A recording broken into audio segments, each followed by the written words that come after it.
Abiola and I'm a final year medical student at the Whole York Medical School. When did you realise you were first interested in science? My dad's a doctor, so I'm the first one, so I kind of saw his, when he came here from Nigeria and like him being a doctor, so obviously that does put that initial spark in my head. My parents got me like the doctor said as a child. He was more of a subconscious or more of a passive influence in my decision to study science. My mum was actually the one that was like, yes, like study science, do well in science, got me a tutor in science. So they saw the genuine interest in me, and my parents always pushed me.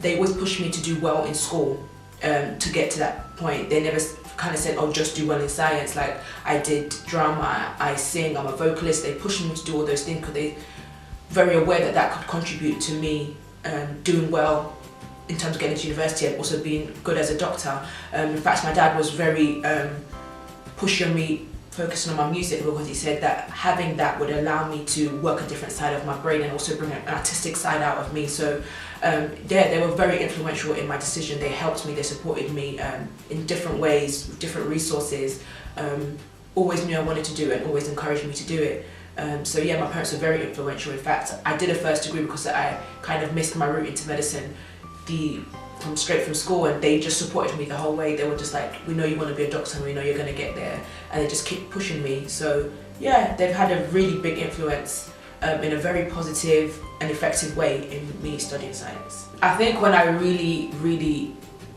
was like, yes, I'm definitely going to study medicine was in year 8. I'll never forget it, and we were learning about digestion.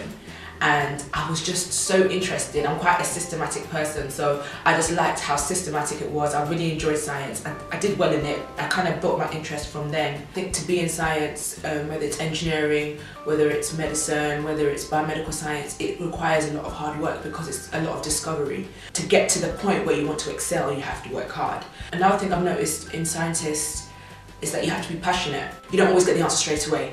So you have to be quite passionate and persistent. Whichever field of science you want to do, you have to have an understanding and you have to keep researching. It's quite a tough field.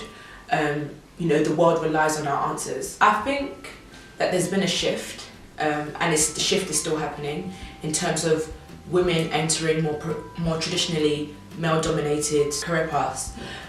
Look back a few years ago in medicine, it wasn't the case, but more women are getting into medicine now. In a few years' time, there'll be the same proportion of women in medicine as there will be in engineering or chemistry or whatnot, because it wasn't the same 20 years ago in medicine. As more women are doing engineering, more young girls will have more mentors in engineering. There's still some areas of medicine which are still very male dominated, and women are still trying to push through. But the second you have a mentor, I believe that's why mentoring was very important. The second you see somebody doing it, more people do it. And because there are more women now as GPs, more women now as surgeons, young girls are now thinking, okay, yes, I can actually be a doctor, I can actually be a doctor and have a family. Because I think that's what worries a lot of women, is that can they have both? But when they see other women doing it, they start doing it. And I think that's going to happen with engineering. There are more girls doing engineering than ever before. There are more girls doing chemistry than ever before. It can only get better. It's fulfilling being a medical student and being able to encourage other people coming up. And it's also fulfilling going on the wards and talking to patients and having that access to people that you probably will never get in any other job.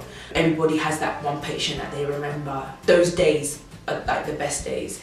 Okay, 3 words to describe your experience as a medic so far. Okay, challenging. Why I say it's challenging is that I live for a challenge.